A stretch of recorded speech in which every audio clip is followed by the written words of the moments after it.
So what's up? Kamusta? Ayos pa tayo dyan. So nandito tayo ngayon sa may Skygo Malolos branch para sa update natin.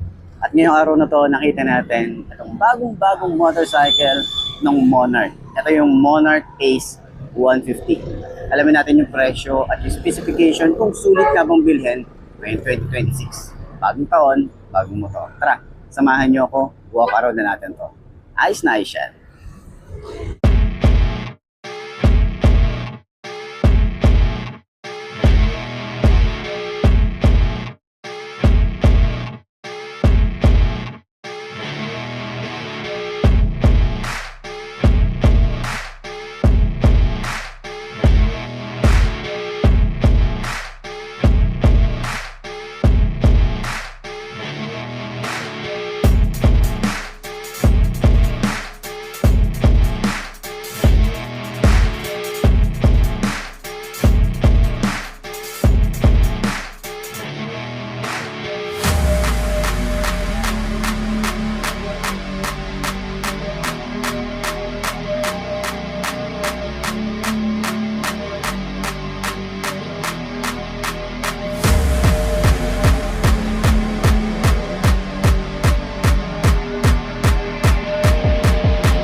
So ngayon na mga basdo, ngayon 2026. Okay, bagong taon, bagong motor para dito sa may Monarch Ace 150. Available po na isang unit dito sa Skygo Malolos branch.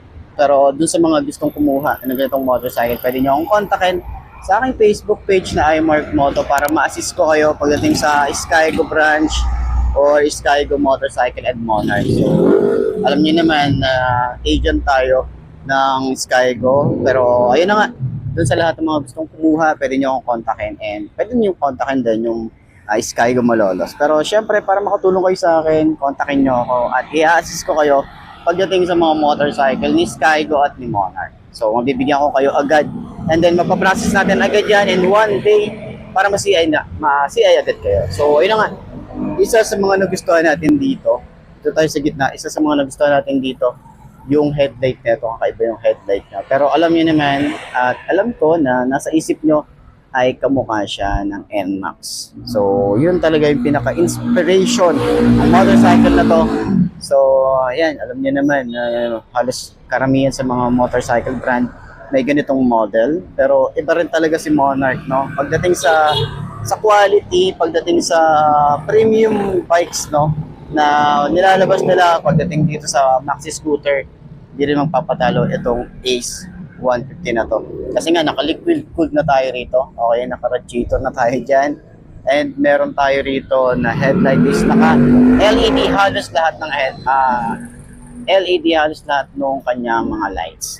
Yan, panel gauge, naka-digital panel na rin tayo rito. Sa mga switches niya, hindi talaga magpapatalo din. Sumasabay din yung quality niya. Meron tayong keyless na rin. Okay, naka-keyless na rin to. Yung seat niya, dito rin binubuksan. Yung fuel. Okay, yung fuel, yung seat. Ayan. Okay, so napaka-smooth lang din niya. And meron din tayo rito USB charging port at malalim yung ating side pocket. Kabilaan naman yan, may side pocket din tayo rito. At yung ating compartment, maluwag din. Pero hanggang dito lang yung ating open ng upuan. So sana rito is mas maluwag pa siya, no, para hindi nakakaabala. Okay? So, yun lang yung comment natin dito. And alam niyo naman, sakyan natin sa 5.2 na kagaya ko. Okay? So, ang kagandahan nga rin pala rito, bago natin sakyan, meron din pala tong idling stop, on and off ng idling stop or in stop and start system. Meron din siyang ganun. Panis, boy. So, Ganyan ang itsura niya kapag naka-side stand. Upuan natin. So, sa upuan, sobrang lambot. Napansin agad natin na sobrang lambot ng upuan nito hanggang dito sa OBR. Tapos makapal yung kanyang foam. So, meron din pala tayo extension ng paa. Ayan, hanggang dyan. Ganito yung itsura natin. Okay. So, yan. Yung legroom natin dito, sobrang lawak pa. And then, pwede pa tayo maglagay dito ng gamit natin. Okay. So, upuan natin.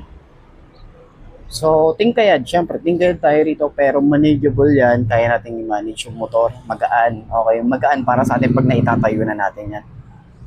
Okay, check natin yung shock sa harap. Okay, dahil nagre-rate tayo ng shock, ang rate natin dito ay nasa 8/10. Okay, ganun siya ka-smooth. Okay, sa likod, ang rate natin dito nasa 7/10. So, yun yung rate natin. Pero turning radius, sobrang lawak ng turning radius na ito. Ayan. Diba? Ganyan yung itsura niya. So, nandito nga pala yung ano niya, susi. No? May secret key rin nga pala to. Ayan. May pinupush siya rito. Pinupush siya rito tapos mahihila nyo rin yan. Ayan. Ito yung pinaka-secret key or emergency key kung tawagin. Hindi siya secret key kasi nga malalaman mo naman talaga. So, yun. Para dun sa lahat ng mga gustong kumuha nito, okay, paalala ko lang din ulit sa inyo. Remind ko lang, pwede nyo akong kontakin sa aking Facebook page na iMark Moto para ma-assist ko kayo sa mga motorcycle ni Skygo and Monarch. Okay? So, para at least ma-process natin yung application nyo agad-agad. Okay? So, ayan. So, tingin nyo sulit nga ba ang presyo nito ngayon 2026? Comment nyo yan. So, dun sa mga nakagamit na ng ganitong motorcycle, pwede kayong mag-comment dyan sa comment section ano ba yung mga naging experience nyo sa motorcycle na to para at least maging aware din yung iba na gustong bumili ng ganitong motor. Diba? So, makatulong kayo. And, yun. Para dun sa mga naghahanap ng ganito, no, at least ako, naghahanap din ako nito na pwede nating i-share sa inyo. At least dito sa may Malolos, meron tayong nakita isang unit. Actually, 2 unit nga pala to. Nandun sa kabila yung isa, tapos ito naka-display dito sa harap. So, ayun, sana nakatulong tong video na to sa mga naghahanap nito. Ayos na ayos yan.